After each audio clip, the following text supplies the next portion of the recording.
Greetings, sci-fi enthusiasts. Dive into sci-fi realms. Hit like, subscribe for cosmic adventures. 12 hours prior, the pre-mission briefing buzzed with nervous energy despite the gravity of deployment. 5 elite soldiers circled Kel, their CO, as he detailed the recon mission's scope. Signals from the dead zone, Kel announced, indicating a blinking point.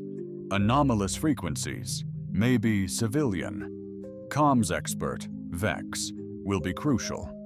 The comm specialist scoffed. A distress beacon from the dead zone? That's like RSVPing yes to a black hole's dinner party.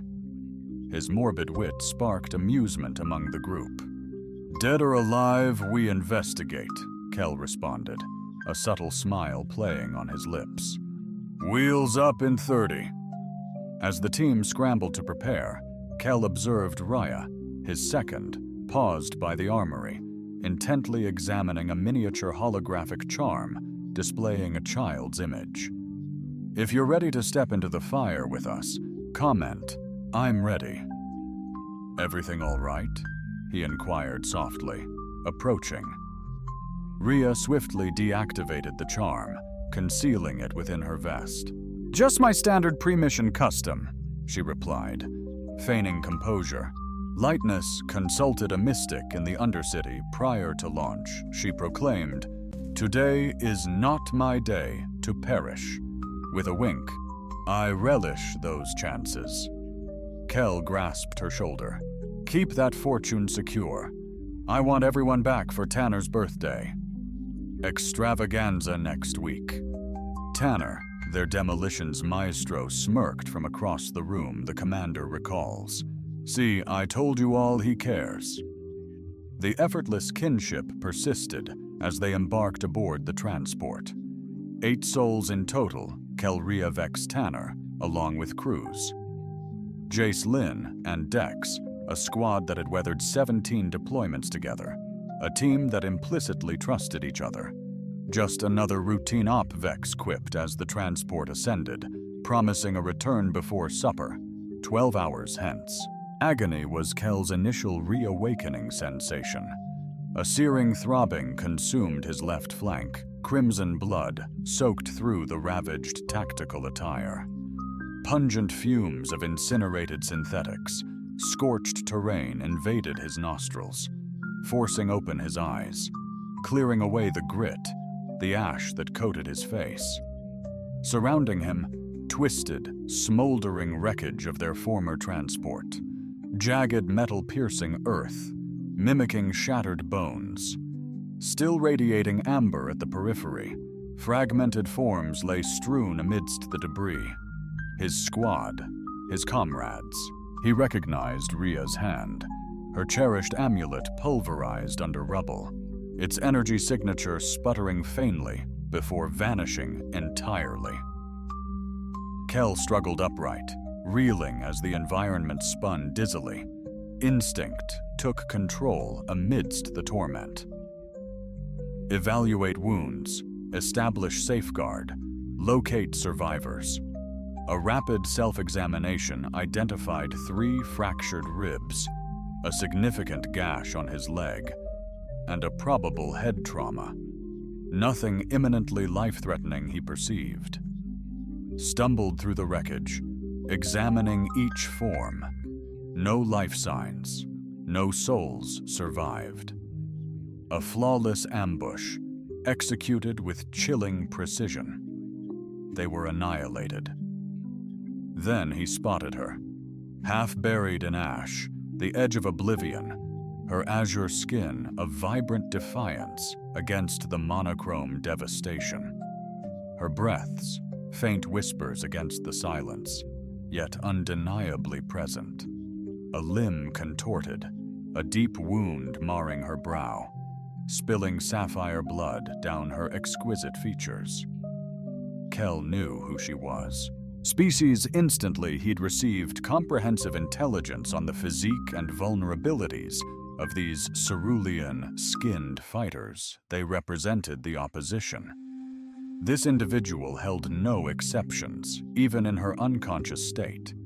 She radiated a deadly aura, her flawlessly balanced muscular form, the refined details of her skeletal framework. She was forged for battle, conditioned to eliminate without remorse, yet an anomaly existed.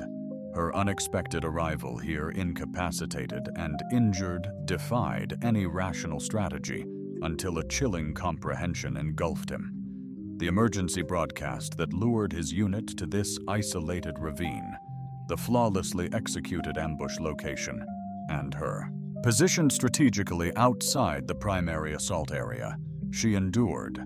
A tempting lure his entire squad had tragically succumbed to. His hand gravitated reflexively towards his sidearm, fingers instinctively clenching. A single decisive pull could avenge his lost brothers, a justified expectation. Yet towering above her, observing the delicate rhythm of her breathing, a force restrained him. An unwelcome notion intruded. She, too, could be a mere pawn in a larger, more complex scheme.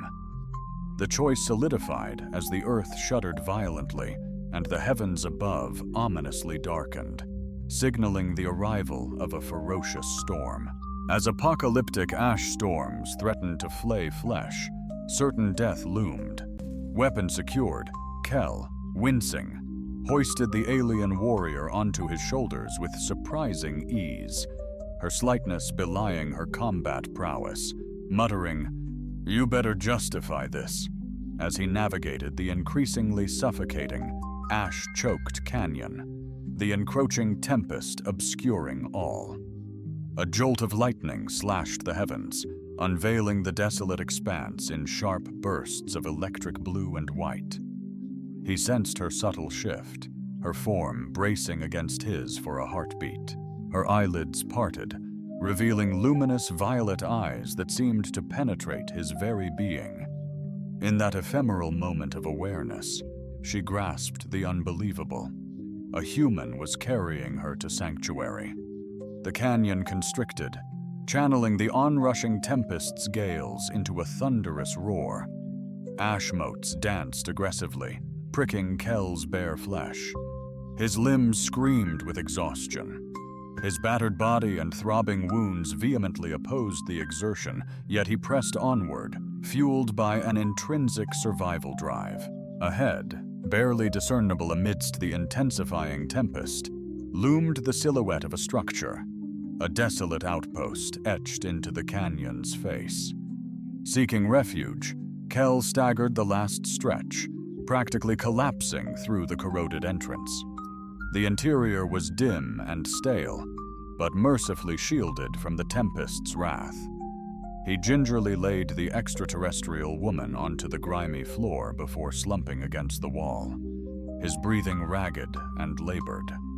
Outside, the storm raged with escalating intensity, winds shrieking like tormented spirits. Security protocols. Decades of rigorous training snapped Kel upright. The doorway, solid but with a defunct lock, prompted him to deploy a welding tool, sealing them both inside against the tempest or his will.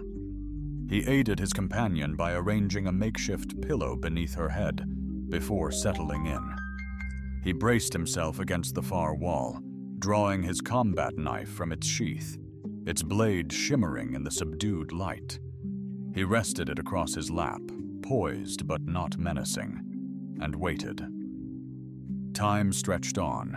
The tempest roared outside, yet an unsettling stillness gripped the outpost. Kel slipped between awareness and oblivion, never fully succumbing to slumber. His rigorous training forbade it, not with a hostile presence nearby, irrespective of her state. A faint moan jolted him awake. The alien woman's eyes flickered open, those violet spheres now sharp and cautious. She struggled to rise, flashing a wince as agony ripped through her wounded arm. Her eyes scanned the refuge, assessing, calculating, before locking onto Kel, and then the blade nestled in his lap, her muscles coiling, bracing for a hopeless battle, her body weakened. With a suddenness belying her injuries, she surged toward the knife. Kel, a veteran, reacted instinctively, seizing her wrist mid-grab, twisting it away from the weapon. Fluidly, he pinned her to the wall, his other arm pressing against her. A torrent of alien words, not choking her but seizing control, burst forth. A raw, melodic outburst, conveying pure rage despite lacking comprehension. Her unleashed hand raked his arm, drawing crimson. Even wounded, she wielded the lethal grace of a lifelong assassin, each action precise, calculated, the reflexes of a predator briefly trapped. "Dare repeat that," Kel thundered, intensifying the pressure, "and I will conclude what I began. For now, endure, for you are indebted to me." She froze, those intense violet eyes blazing with raw defiance even in her exposed state. Whispered alien words escaped her lips, softer now, yet just as fierce. Kel carefully released her, reclaiming his knife and retreating cautiously, never breaking eye contact. Surprisingly, she didn't retaliate, but gently massaged her bruised wrist, watching him with mingled trepidation and assessment. He anticipated the inevitable fury, the retribution he was prepared to deliver. Instead, Kel deliberately reached for his canteen, uncapped it, and offered it to her. "Drink," he rasped, his voice gravelly. From the smoldering ruins, a bewildered expression gradually surfaced on her face. She remained still, declining his offering. "It's not tainted," he remarked, his tone wry.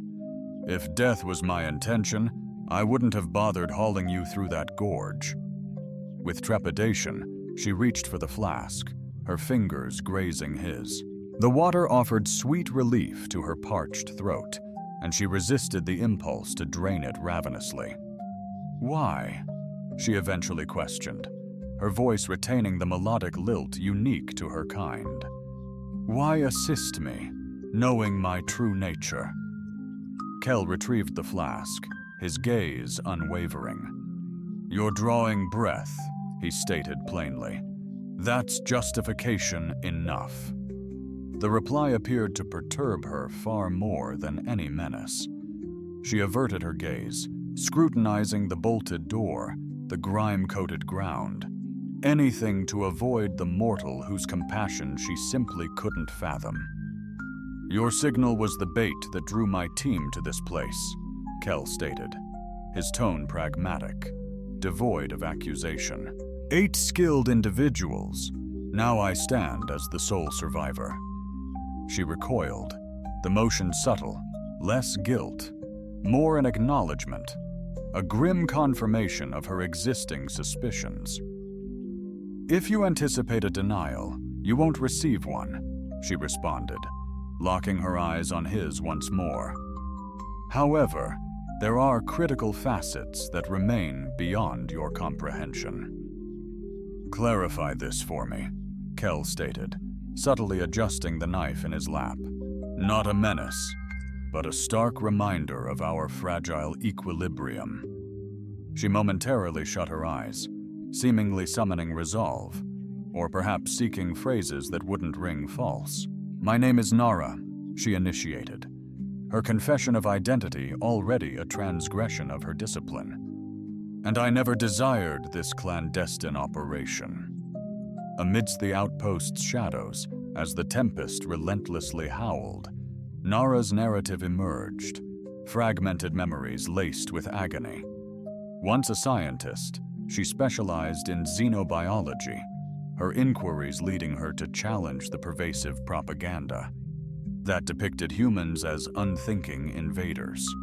Initially, she'd whispered these doubts, then voiced them with growing conviction as evidence swelled, until her superiors presented an ultimatum: execution for treason or redemption through service.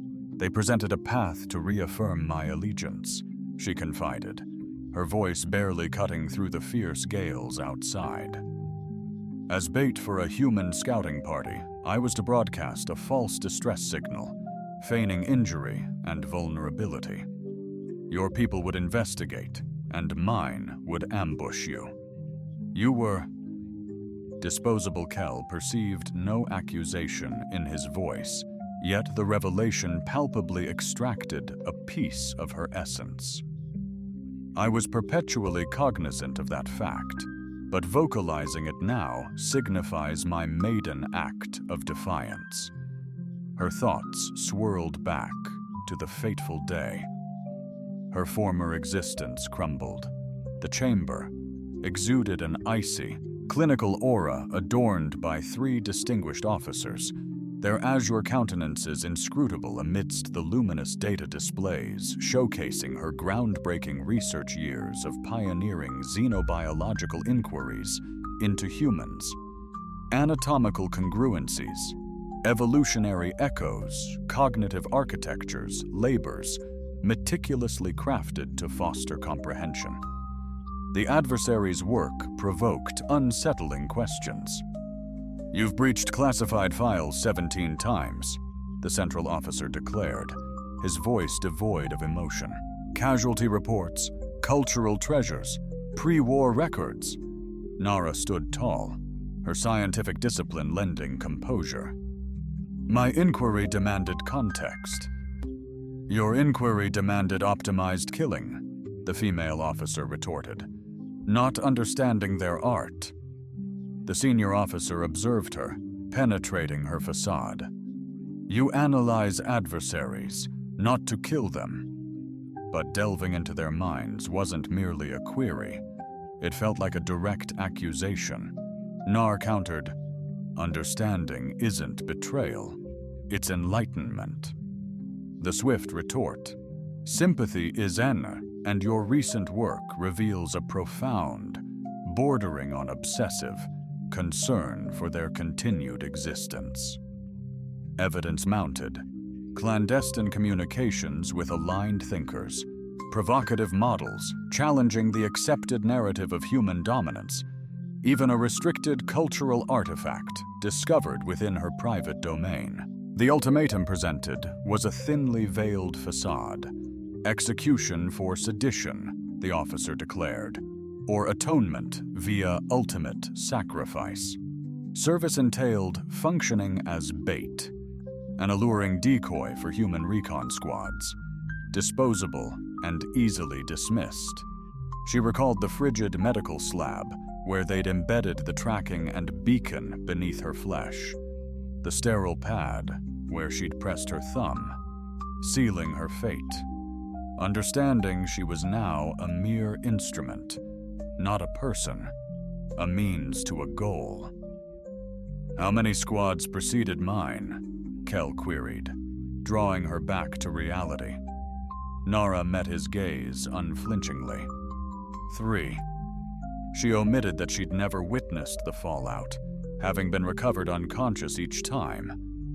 Awakening only to be. Poised for the imminent mission, it marked the inaugural moment she'd gazed into the soul of one she'd aided in dooming. Kel processed this intel in contemplative silence, dissecting it meticulously. Her narrative harmonized seamlessly with the tactical anomalies he'd detected. Why abandon a lone survivor at the ambush locale? What would you do in his place? Would you forgive her, or pull the trigger? Share your philosophy below. Why not ensure complete annihilation?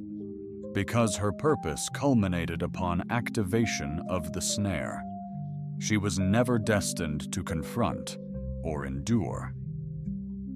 "Your comrades presume your demise," he inferred. "Assuming they've even cared to investigate," she concurred. "The detonation was orchestrated to obliterate all vestiges, myself included." This disclosure lingered, fundamentally altering their rapport. Of their strained partnership, mutual distrust lingered, yet a fragile, nascent understanding had begun to blossom. Their precarious truce was violently disrupted by sounds just outside, too purposeful to be mere storm. Kel leaped to his feet, knife drawn, signaling N to remain hidden. "Scouts," she breathed, recognizing the distinctive footfalls.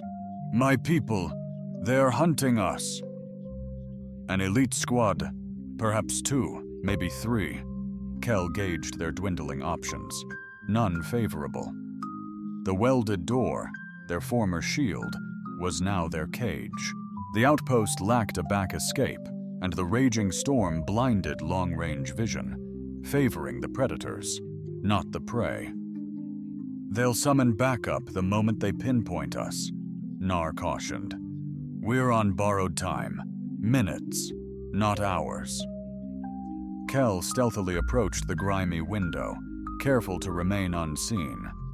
Through the turbulent ash, he glimpsed movement, disciplined, methodical, a military precision. "Time to bolt," he declared, pivoting towards her urgently.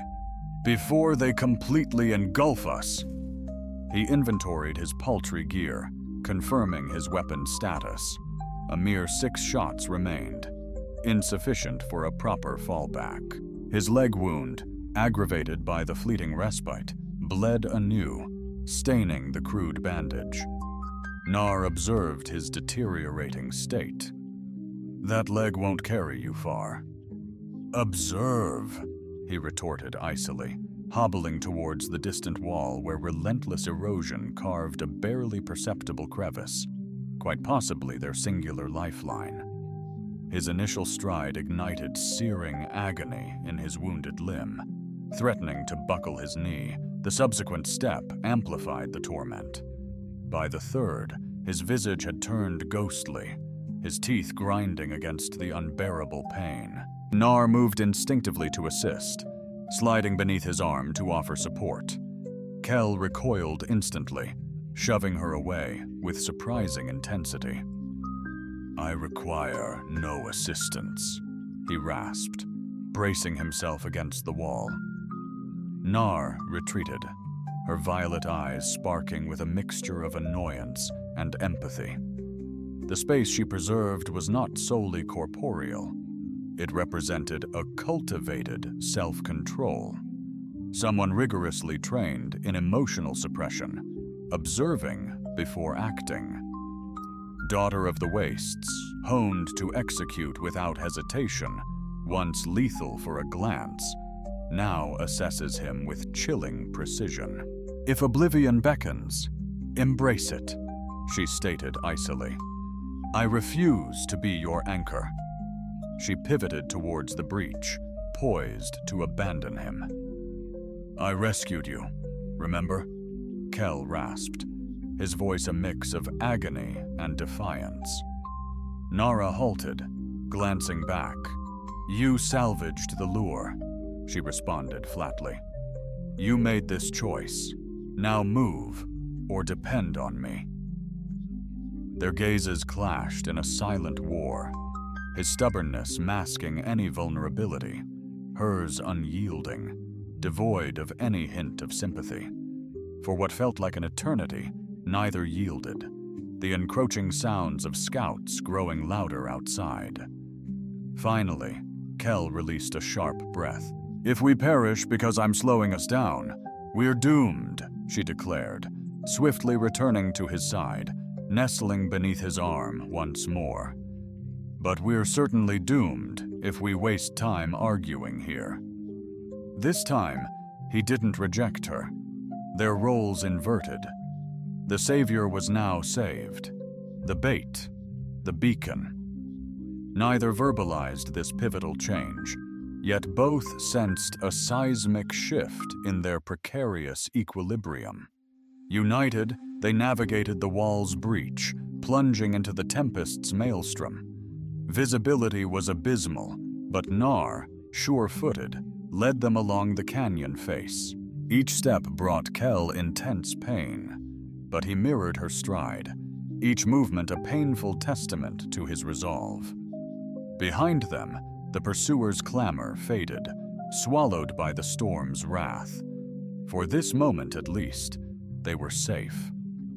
After seizing the upper hand, They journeyed almost an hour before the tempest waned, the improved visibility revealing ghostly outlines of derelict machinery ahead, the decaying vestiges of a bygone mining venture. Gigantic excavators and haulers, mere skeletal frameworks now, forged an intricate labyrinth of contorted metal and looming shadows. "Let's flank around," Kel whispered, his tactical senses blaring danger. Nara firmly disagreed. "Too exposed out there. This junk provides crucial concealment." Before Kel could object, she deftly led them into the derelict machinery field, picking through tight squeezes between corroded husks. Every step was precarious on the unsteady ground, littered with jagged metal and scattered waste that could easily cause a stumble.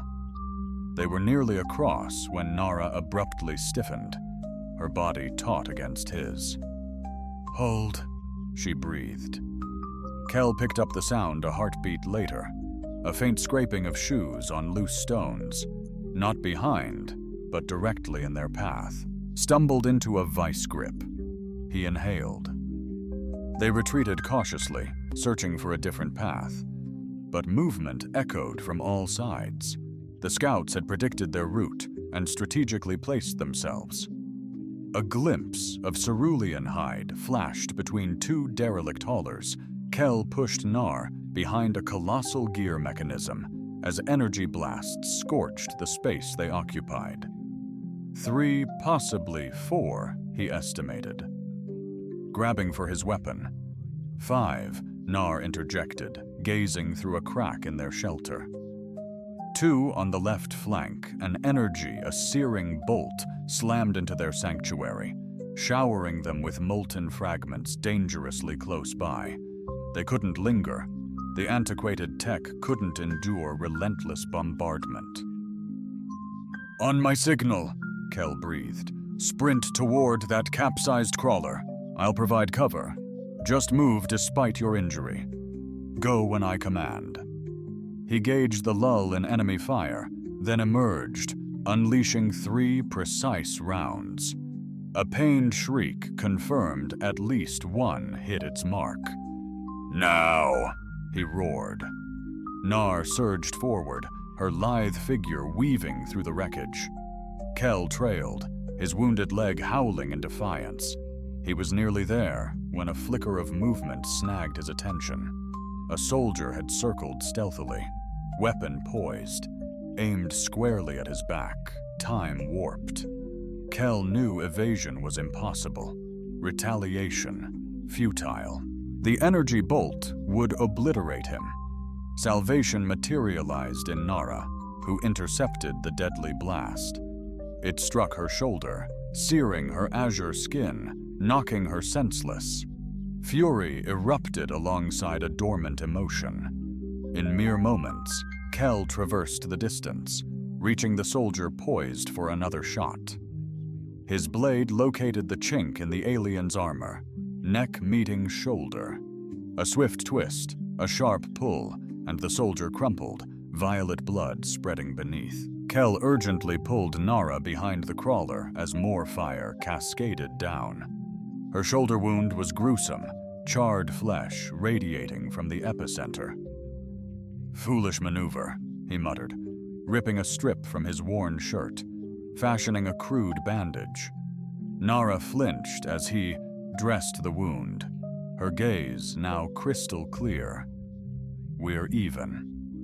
"Not yet," she grit out. "Not by a long shot," Kel rasped, voice taut. The remaining soldiers pressed in, encircling their position. Kel tallied his dwindling ammo, a mere 2 shots. "Can you move?" he pressed. A nod, agonizingly slow. "Not fast, but yes." "Then we advance. On 3. Stay low. Towards that ridge." He indicated a rocky spur, their potential escape from this mechanical wasteland. "Ready? 1, 2, 3. They burst from cover in unison, weaving erratically through the shattered landscape. Blazing energy bolts scorched the air, relentlessly tailing them. Kell unleashed his final rounds, not for annihilation, but to compel their hunters to seek refuge. The tactic bought them precious seconds. Gaining the ridge, they clambered upwards, sending a torrent of rocks tumbling below. Cresting the summit, they plunged down the opposite slope into a slender ravine, granting a fleeting respite. "Don't stop," Kell implored, bolstering Nara, whose wounded shoulder amplified her agony.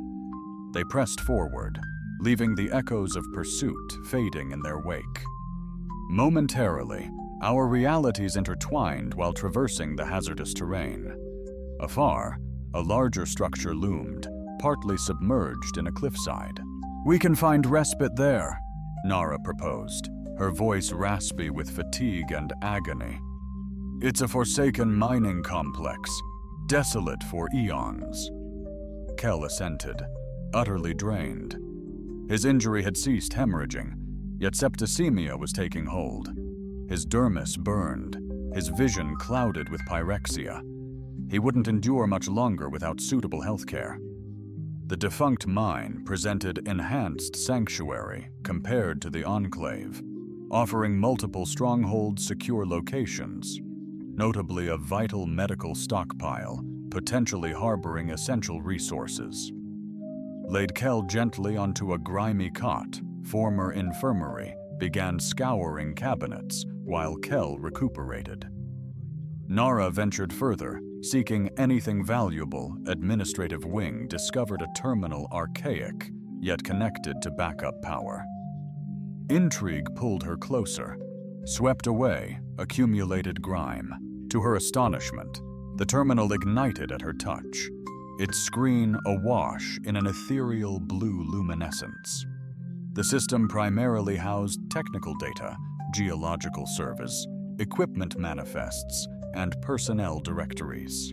However, a subdirectory titled Personal piqued her interest. After a brief pause, she delved in. The entries belonged to a human officer named Hammond, stationed here in the conflict's nascent stages. Initially, his logs mirrored standard military dispatches, but steadily morphed into a deeply intimate, profoundly unsettling account. Day 47.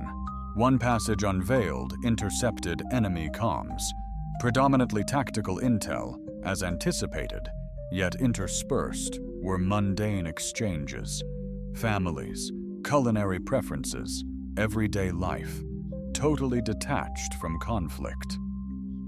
It's unnerving to perceive their normalcy. Nar advanced, utterly captivated. Day 58. Patrol met civilians. A young child accompanied the Bleu family. Tensions were high. Our orders suggest child exploitation as weaponry. As the structure crumbled, Jenkins acted instantly, rushing inside to rescue the child. Witnessing the parents' profound gratitude mirrored human emotion flawlessly. Day 61. I'm haunted by that child. What if we're fundamentally wrong about this war? Reporting this is unthinkable, given the consequences. The last entry precedes the facility's apparent abandonment by mere days. Day 67. Unexplained withdrawal orders received. I'm leaving this log, likely unread. If you're blue and find this, no. Nara was stunned. A human pondered peace, shattering her perception of the war. Returning to the infirmary, she found Kell's condition worsening, gripped by a feverish delirium. "Rhea," he breathed, his hand outstretched to the void. "Flank left, Vex. Copy? Jace, watch your 6. Na halted, observing him commune with phantoms. The roll call of his lost comrades spilled from his mouth. Tanner, Cruz, Lynn, Dex, each name uttered with growing urgency. "They're gone," she whispered gently, returning to his side, antiseptic and bandages in hand. "They can't hear us anymore." Kel's gaze momentarily sharpened on her, confusion plain. Raya?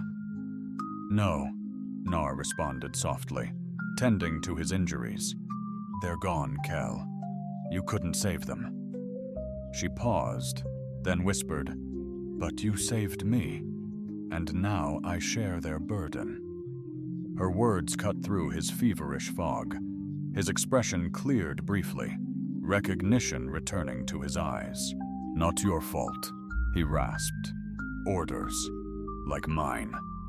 Nar continued treating his wound silently, her movements precise and deliberate. After bandaging his leg, she resumed her search of the complex, scouring a back storage room for anything of value. Uncovered a metal box concealed under rubble. Forcing it open, exposed a scorched flag. His unit's insignia, remarkably intact despite the fire. Next to it, a lone dog tag, like Kel's, but belonging to another soldier. She brought the flag and tag to the infirmary. Kel was more alert. Fever briefly subsided. I unearthed these, she stated, presenting them. How many? How many perished in this conflict? Kel's gaze locked onto the items, understanding and anguish evident. You're better off not knowing, he responded softly. I do, she vowed, her voice echoing with resolve. Tell me, he murmured, his eyes momentarily shut. Untold millions, perhaps more, have perished on both sides. We ceased counting long ago. Nar sat by his side, the profound weight of his words settling heavily. Why do we persist in this conflict? Your people, mine. Is it because ceasing means acknowledging the futility of it all? Kel responded, his gaze drifting skyward. And nobody desires to be remembered as the generation that capitulated. She lowered her gaze to the tag in her hand, her thumb tracing the engraved name of a stranger, a soul who perished fighting her people, a casualty. Might have sealed her fate, she murmured. When will this torment cease? She questioned, though aware he lacked a response. You're absolved of any fealty, he declared, his voice gaining strength unexpectedly. But your decision is immutable. You spared me when you possessed the power to end me. Nara gently set the tag and flag upon a table close by, stating, Recover your strength. We must relocate shortly. Despite her objections, Nar sank onto a close cot, her physique eventually yielding to utter fatigue. Within minutes, her breathing deepened, transitioning into slumber. Kel upheld his watch, defying his personal weariness. The fever induced a swirl of reflections, fragments of his squad emerging like ethereal bubbles in the gloomiest depths. Faces, identities, echoes of laughter around a blaze, all extinguished, transmuted to dust in a ravine that morphed into their sepulcher. By every justification, he should detest the cerulean-skinned woman serenely slumbering opposite him. Undoubtedly, he should crave her demise. Conversely, his mind gravitated towards her realm, her civilization, pondering what impetus could compel a race to such radical actions. Dawn broke, ushering in a lucidity unseen amid yesterday's frantic escape. Kel's fever subsided overnight, his body answering to basic care and crucial respite. Nar was stirring, crafting a sparse meal from shared provisions, offering Kel a portion silently, then perched on her bed, observing him with piercing violet eyes. They will inevitably locate us, she asserted. No fright, merely acceptance. This installation is glaringly obvious, far too vulnerable. Kel assented, pondering. How much time do we possess? Perhaps a day. He weighed their less than ideal choices. Continue fleeing, hindered by his wounds. Attempt to reach the distant, likely compromised extraction point, or make a stand in the abandoned facility, a potential fortress turned trap. Clarity struck him. He grasped his combat knife, the very one from their initial encounter. "Share this with Narendal. Survival hinges on it," he murmured. Shock flickered across her face, swiftly replaced by mistrust. "What charade is this, human?" "No charade. A chance for liberation. Prove your mission accomplished through me. My sacrifice absolves you in their eyes." Nara gazed at the presented blade, comprehension illuminating her eyes. "You want me to decide?" "No," Kel responded, his gaze unwavering. "I desire you to reclaim your identity, to envision the person you aspire to become." Gradually, with visible reluctance, she grasped the knife. Her fingers tightened around the handle, its alien weight a dreadful burden in her grasp. She rose as Kel remained seated, offering no resistance. "Release it," she commanded, her voice a mere breath. Kel remained still. She advanced, her movements now liquid and precise, the honed actions of a killer intimately familiar with extinguishing life. With chilling calculation, she elevated the blade until the frigid steel kissed his throat. "Final utterance, mortal?" she breathed, barely audible. Kel gazed up at her, then his eyes drifted shut.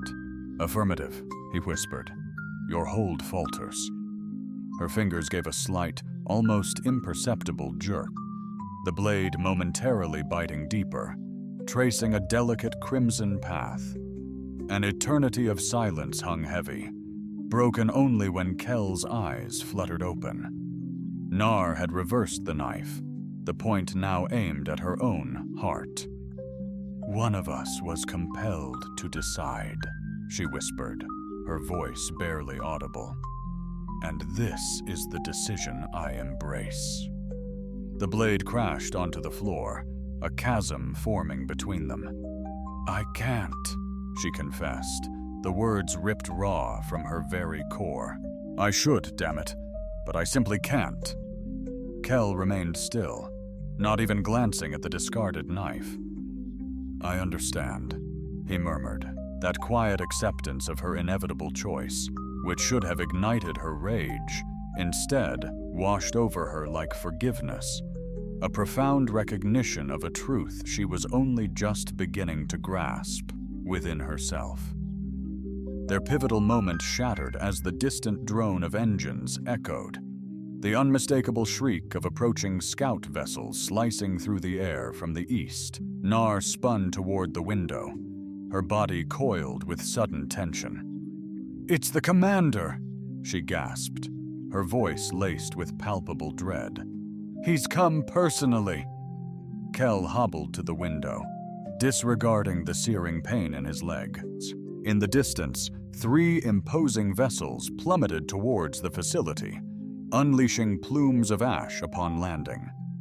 From the lead ship emerged a towering figure, his azure skin even darker than Nar's, radiating an aura of unquestionable command. "He'll execute us both," Nar breathed. "Me for treason, you for merely existing."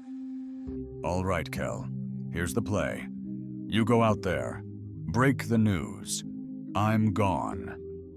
Flash my dog tags as undeniable proof. I'll engineer my own escape. He'll never buy it from me. Make him believe you. Got it?" Nar swung to face him, a visible struggle etched on her face. "And if I double-cross you? If I rat you out, reveal your location? That's it for me." Kel responded plainly. "But I trust you won't." He took off his ID tags, pressed them into her hand, and curled her fingers tight around the cold metal. The phantom warmth of his touch lingered for a heartbeat before he pulled away. "Get out of here," he commanded, "before they encircle the place." Nar offered a curt nod and proceeded toward the door, briefly halting at the threshold to cast a final glance back at him. No words were exchanged. None were required. Then she departed, advancing purposefully toward her commander, and what she fervently hoped would be perceived as a triumphant mission. Kel observed from the window as Nar neared the formidable figure, standing resolutely, displaying unwavering composure as she presented her hand, his dog tag suspended from her fingers. Though her words remained inaudible from his vantage point, her demeanor projected unwavering confidence and unwavering certainty. The commander, after a fleeting inspection of the tags, refocused on Nar, his face unreadable, yet his posture hinted at doubt. He motioned towards the complex, plainly requiring a deeper justification. Nar demurred, gesturing instead to the chasm they'd crossed. She was diverting them, Kel deduced, attempting to draw them from his sanctuary. But the commander remained unconvinced. He issued a sharp command, and 2 soldiers advanced towards the facility, weapons ready. Nara intercepted them.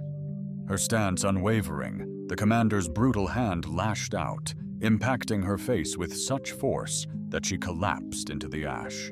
A chilling resolve hardened in Kel's core at the sight. His hand instinctively went to his sidearm, double-checking the ammunition. 6 rounds, 3 visible adversaries, potential reinforcements in the ships. Unfavorable odds, certainly, but he'd overcome greater challenges. The soldiers infiltrated the facility entrance, advancing with calculated efficiency. Kel retreated further into the darkness, optimizing his position for superior engagement. The lead soldier breached the entry point. Weapons meticulously scanned the chamber. Kel bided his time, letting him proceed, anticipating the moment both were inside, vulnerable. He initiated his assault. The initial round struck the rear soldier's shoulder, sending him reeling. The subsequent, more precise shot found purchase in the center of his torso. The lead soldier pivoted, discharging wildly into the darkness. Kel dodged, disregarding the sharp agony in his leg, and retaliated. His 3rd bullet missed, but the 4th pierced the soldier's throat. He collapsed, choking on his final gasps just outside. The situation had spiraled out of control. The commander clutched Nar's throat, his fury palpable even from afar. She fought against his grasp, her feet dangling above the ground. Kel edged into the doorway, knowingly vulnerable. Yet he couldn't bear to witness her demise. 2 bullets remained, a nearly insurmountable distance for his sidearm, but he had to act. He focused, carefully aimed, and pulled the trigger. The shot missed, but it served its purpose. The commander's focus snapped from Nar to the emerging threat. He released her, reaching for his own weapon. Kel's last bullet never connected. The commander, zeroing in, unleashed the initial shot, an energy bolt narrowly missing Kel's head, scorching the doorway. He recoiled inside as a volley of fire intensified, supercharging the immediate atmosphere. The makeshift refuge morphed into a lethal confinement. No escape routes, no defense against the relentless energy barrage. Kel found himself trapped, unarmed, wounded, and seemingly isolated. However, amidst the swirling smoke and pandemonium, a swift motion snagged his attention. Nar had daringly seized a fallen soldier's weapon, turning it against her very commander. This audacious counteroffensive compelled him to urgently seek cover behind his craft, offering a momentary reprieve from the onslaught. The heat was on Kel, their eyes locked across the war-torn field, a silent pact forming between them. Instantly, Kel surged forward, braving enemy fire, confident in her protective assault. The commander appeared, gun leveled at Kel, now sprinting. Nara readjusted, unleashing a pinpoint shot that struck her ex-leader's arm, sending his shot off course. Kel reached her, seeking refuge behind a rugged boulder. "Sweet shot," he panted, winded and hurting. "Not quite good enough," Nara replied solemnly, "Never before have I extinguished a life from my own ranks." The gravity of her action permeated the air. She'd irrevocably crossed a threshold, altering her path irrevocably. The commander's amplified voice boomed, "Release the human N, and your demise shall be swift. Persist in this betrayal, and I vow suffering beyond your wildest nightmares." Nar's grip tightened on her weapon. "His threats are never hollow," she cautioned Kel. Kel retorted, seizing a weapon from a fallen comrade. "And I'm currently threatening to ensure our survival." United in survival, they strategically navigated from one sanctuary to another, each vigilantly safeguarding the other, while withdrawing towards the canyon. The commander, consumed by an unyielding fury, pursued them with relentless intensity, bordering on recklessness, yet remaining incredibly menacing. Kel's grievous wound substantially hampered their progress, marking their escape with a trail of crimson in the ashen landscape. Nar offered unwavering support, yet their momentum waned precariously, making outrunning their pursuer seem increasingly improbable. As the canyon silhouette materialized before them, a novel strategy ignited within Kel's weary mind. "The antiquated comm station," he gasped, his words punctuated by ragged breaths. "This is our sole opportunity." N instantly grasped that the desolate outpost they'd previously bypassed housed dormant equipment, which, if still functional, could establish a link to his people's distress frequencies. Assistance could potentially materialize within mere hours, provided they endured until then. The communication station remained solitary against the canyon's edge, cloaked in dust and seemingly lost to the ages. They gained access just as the commander's troops converged, seeking refuge within the crumbling edifice. Kel wasted no time in approaching the communications console, his fingers dancing across the antiquated machinery.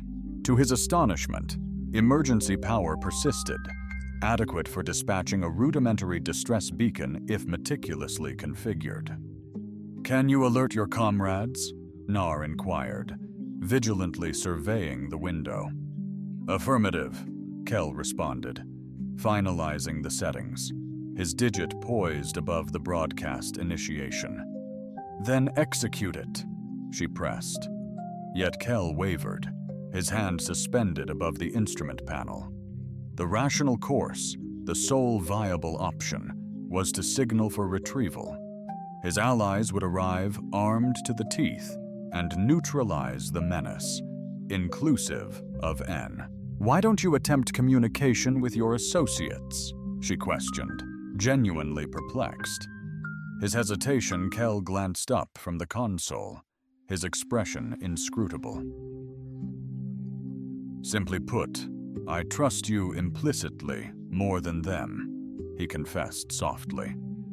The admission resonated between them profound in its stark simplicity and its immense implications in just 2 days. This extraordinary alien had cultivated a trust, his own commanders with their political machinations and concealed directives had thoroughly destroyed long ago. Outside, the commander's amplified voice boomed through the thin walls. "Your escape is impossible. Surrender immediately or we incinerate you." Kel stepped away from the comm array buzzed, Nar at the window. "What's the head count?" he queried. 6, commander included." "Way too many." Kel scrutinized his scavenged weapon. Energy reserves were critically depleted post-chase. Nar mirrored his state. Enough firepower for a single, potent volley, then utter vulnerability. Final stand, then? He proposed, a grim smile playing on his lips. Final stand, she echoed, her smile mirroring his, melancholic, yet resolute. They flanked the doorway, weapons poised. When the first soldier stormed through, they unleashed a synchronized barrage. Caught in a lethal crossfire, he stumbled, yet two more surged forward as the combat escalated intensely. Kell observed a blue-skinned soldier faltering, his weapon aimed at Kell, but inactive. Nar vocalized in her native tongue, severe melodious sounds that resonated with the soldier on a primitive level. Briefly, the soldier appeared poised to relinquish his weapon, his eyes akin to Nar's violet, glimmering uncertainly. The commander registered the hesitation. Abruptly, he rotated his weapon and discharged, not at Kell or Nar, rather at his own soldier. The explosion enveloped. The faltering warrior smashed against the wall, courtesy of the force within the chest, collapsing lifelessly. Insubordination meets demise, the commander spat, refocusing on the fray. Kell suffered another blow to his already battered leg, the energy blast incinerating flesh and shattering bone. He crumpled, his weapon clattering from his numb hand. Nar stood over him, unleashing a barrage until her weapon emitted a final, mournful whine. Flanked by his last soldiers, the commander strode in, his face a triumphant mask as he scanned the carnage. Humanity's defiant spirit, a supposed traitor, looms. End him, Nara commanded, indicating Kell's vulnerable figure. Prove your allegiance one final time, and I might show leniency. With cold precision, Nara knelt, retrieving Kell's combat knife, the very blade she'd previously refused to wield against him. She rose deliberately, the weapon glinting ominously in her grasp. For a heart-stopping instant, Kell questioned his judgment, wondering if, confronted with imminent annihilation, she would succumb to self-preservation. But then, in a swift, decisive action that radiated unwavering resolve, Nara hurled the blade. Not at Kell's position, but planted firmly at the commander's feet, it sunk into the parched ground with a muted thud. "I served as your lure," she announced, her voice unwavering and crystalline. "Now I embody his protection." Fury twisted the commander's face. He raised his weapon, its barrel fixed menacingly on Nar's heart. "Then perish alongside him." Kell, summoning every last ounce of his power, surged upwards, shoving Nar out of harm's way as the commander unleashed his shot. The projectile ripped into his shoulder rather than her chest, sending him reeling back to the ground. Pure pandemonium erupted as energy bolts illuminated the tight enclosure, punctuated by piercing screams. Agony and fury reverberated through the chamber. Nara seized a fallen soldier's weapon and unleashed a counterattack, her face a mask of icy resolve. Seeing Nara targeted, Kell, battling overwhelming pain, instinctively propelled himself into the path of the shot. The energy blast slammed into his back, forcing him to his knees. "Kell!" Nara's desperate cry tore through the din. The enemy soldier advanced, weapon raised, poised for the decisive blow, but a blue-skinned warrior interceded, his weapon angled downwards. "Nara!" the soldier boomed, his voice cutting through the chaos. "Cease this!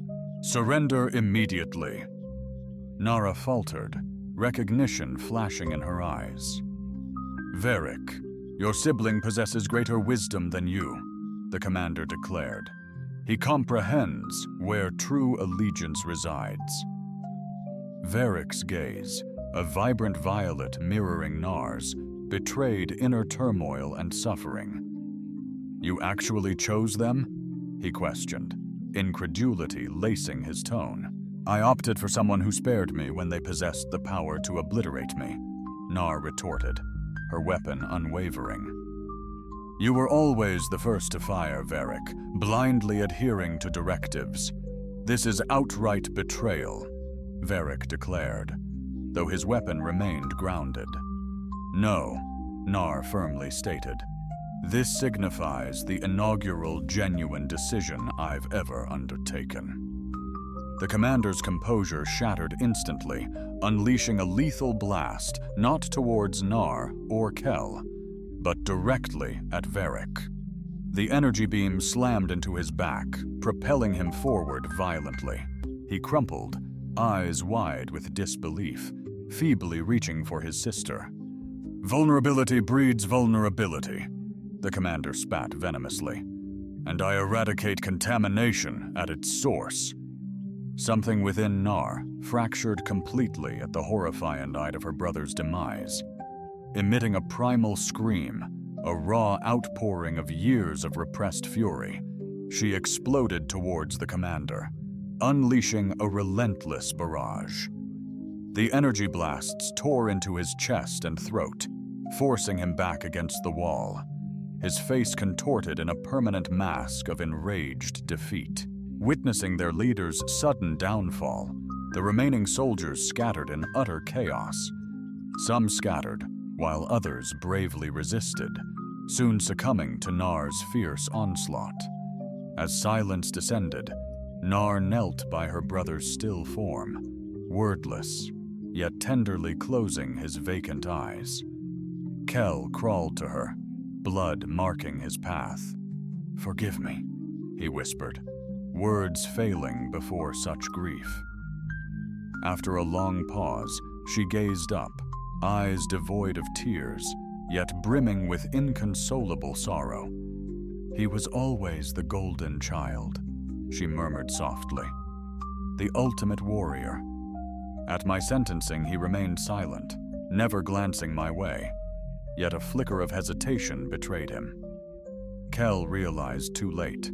Nar surged to her feet, perpetually tardy. Beyond, dawn's nascent light brushed the desolate, ash-laden terrain with vibrant oranges and golds. The tempest had utterly subsided, leaving an uncanny tranquility, almost reverent, following the previous night's brutality. Kel gasped, each breath a torturous battle against shattered ribs and energy weapon burns. "You remained," he rasped. Words extracted a heavy toll. Nara's hand sought his, her fingers interlacing with his in a touch that surpassed their disparate origins. "You stayed," she responded softly. They sat in quiet contemplation for a considerable time, observing the strengthening light expose the sheer magnitude of the devastation surrounding them. The commander and his soldiers were strewn lifelessly across the outpost floor, their azure skin paling rapidly in the face of mortality. "Had I perished," Kel finally murmured, his voice barely a whisper, "would you have—" Nara, having endured, contemplated the inquiry. Her vibrant violet eyes mirrored the dawn's ascent. "I'd have been mere prey once more," she confessed candidly. "I embraced oblivion to reinvent myself." Kel remarked, "Yet you didn't perish." "Nor did I," she concurred. With evident resolve, Nara stood and approached the commander's remains. She knelt reverently, her actions demonstrating respect. From his armor, she retrieved an elaborate insignia, an emblem of status and power within her culture. She scrutinized it briefly, her fingers tracing the complex metalwork, a testament to generations of heritage and absolute allegiance. With resolute action, she flung it into the dirt. "Our journey starts anew," she declared, heading back to Kelside. As the twin suns topped the horizon, they departed the outpost, elongated dual shadows trailing behind them across the barren expanse. A plume of smoke ascended from the decimated outpost, a somber column piercing the dawn. The commander's ship remained grounded, its systems critically impaired during the battle. Kel hobbled alongside Nar, each movement a painful bargain, his injuries hastily bandaged with scant resources, yet he pressed on. Crucially, prompt medical aid was vital, a resource now utterly beyond their grasp. Their flight veered from the canyon towards an expansive wasteland of ash and stone. Driven by a desperate desire to escape the brutal violence they had just witnessed, they moved forward with no guiding star.